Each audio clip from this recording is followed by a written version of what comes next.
And there you have it, US President Donald Trump's statement straight out of the Malaysian capital after the signing of those peace accords between Thailand and Cambodia. And we will bring you everything out of the ASEAN summit here on NewsX World.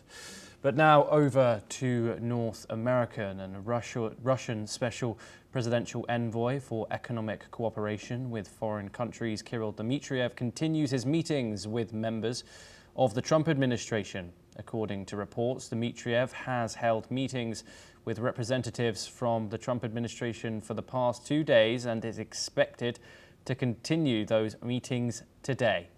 Reports have stated that Dmitriev is also expected to meet US Special Presidential Envoy Steve Witkoff as part of his visit to the United States.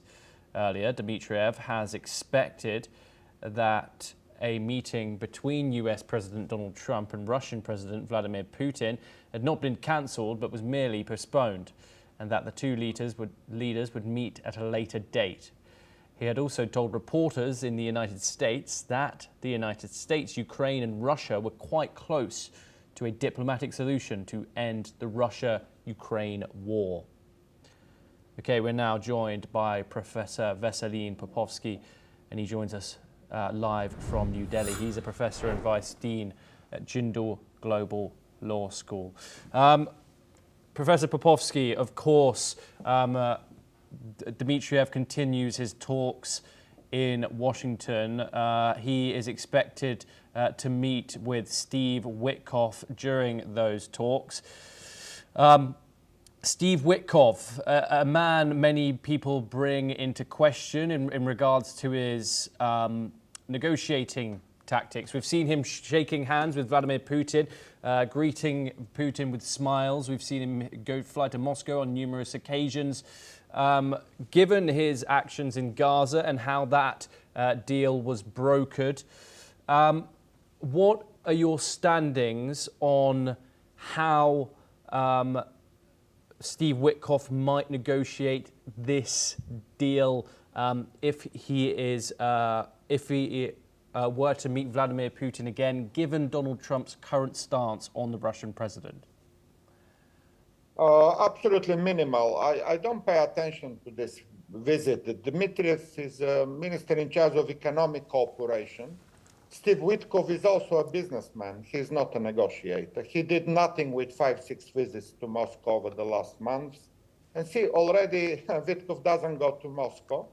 Dmitriev is the only chance for some negotiations after Donald Trump clearly said 3 days ago already that he will impose sanctions on Russia. He doesn't want to talk to Putin anymore. He's absolutely clear that Putin doesn't want peace. And the only language Putin and Dmitriev understand is the language of sanctions.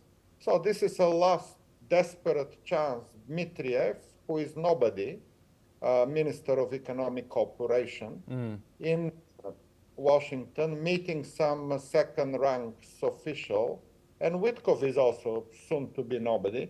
So effectively, I wouldn't expect anything out of those meetings.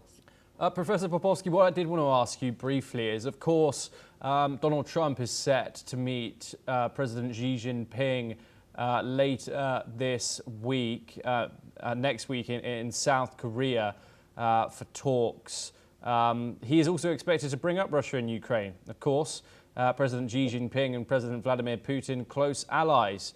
He's expected to bring up the Ukraine war, asking him to help with negotiating a peace deal. What do you see President Xi Jinping responding to that?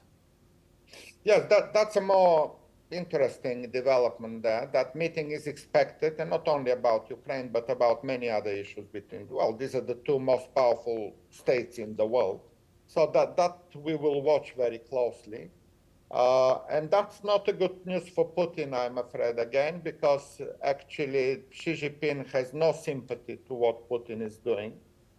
He's basically destroying the international order, from which obviously China benefits. China is a trade partner to many European and Western countries. 85% of the goods from China are exported to the West and to Australia and to United States, to Europe, and for that matter, China is very interested in keeping a dialogue and trade relations with everybody in the West, totally the opposite what Putin is doing. So again, that meeting, if it is going to discuss Ukraine, it will not be at all in somehow a favor to Vladimir Putin. Obviously, the Chinese leader is friendly to Putin, but that's just a diplomatic courtesy. Deeply, I think he's also very unhappy with what Putin is doing.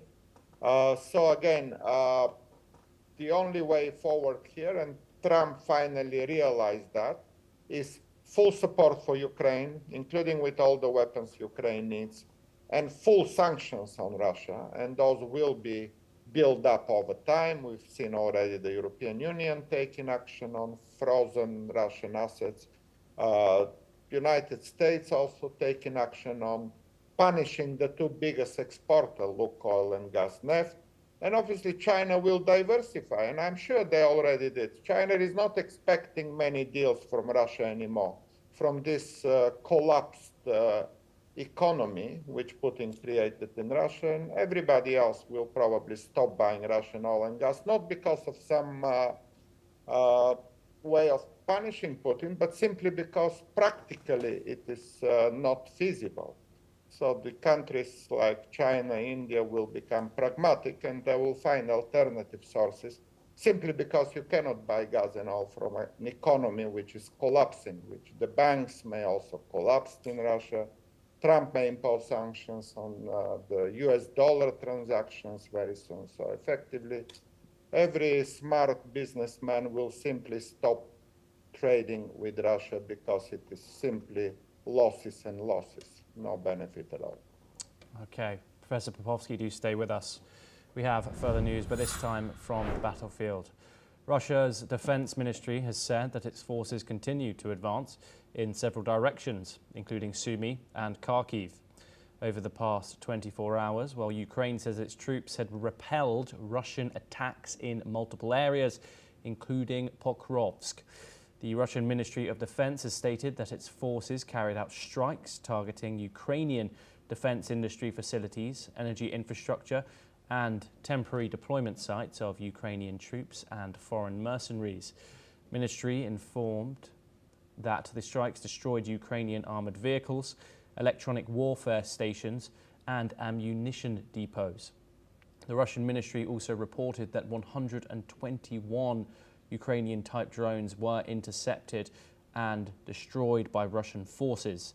The drone attacks took place in several regions, including 20 over Rostov, 19 over Volgograd, and 17 in Bryansk. Meanwhile, the General Staff of the Armed Forces of Ukraine said its troops targeted 5 areas where Russian personnel, weapons, and military equipment had been concentrated over the previous day. Ukraine claimed it had destroyed Russian tanks, armoured vehicles, and artillery systems. Drone attacks on critical infrastructure have increased significantly in recent months during the Russia-Ukraine war. Now, Professor Popovsky, essentially both sides saying identical things there. Both information coming at us, drones downed from both sides. However, Russian claiming territory gained. This is very much an information war as well as one on the battlefield. How does one go about navigating themselves through that? You're absolutely right, Thomas. It's really funny to think about this, because if you read all of this 1 year ago, it would have been the same. Some drones were down, and it's not much. 120 is really nothing in terms of the modern warfare, where you can expect 600 drones daily to be shot on the other side. And also the territorial gains are so minimal that there are absolutely no need to discuss either. Exactly 1 year ago, Russians were also saying they're advancing to Pokrovsk. 12 months, no even in one small town called Pokrovsk. So really very, very little to report here. The frozen conflict on the battlefield is very clear. Russians are trying to please their President Putin by saying we capture a village, but after they lose that village in 2 days, they don't report that.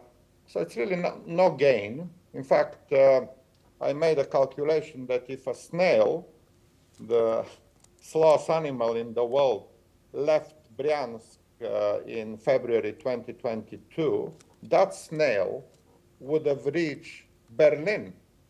Not only Pokrovsk, not only Kiev, but Berlin. So a snail, the slowest animal, would have reached Berlin for those 3.5 years. This is the speed of the Russian army. When Russians report territorial gains, I give this example with the snail walking from Bryansk to Berlin for 3.5 years.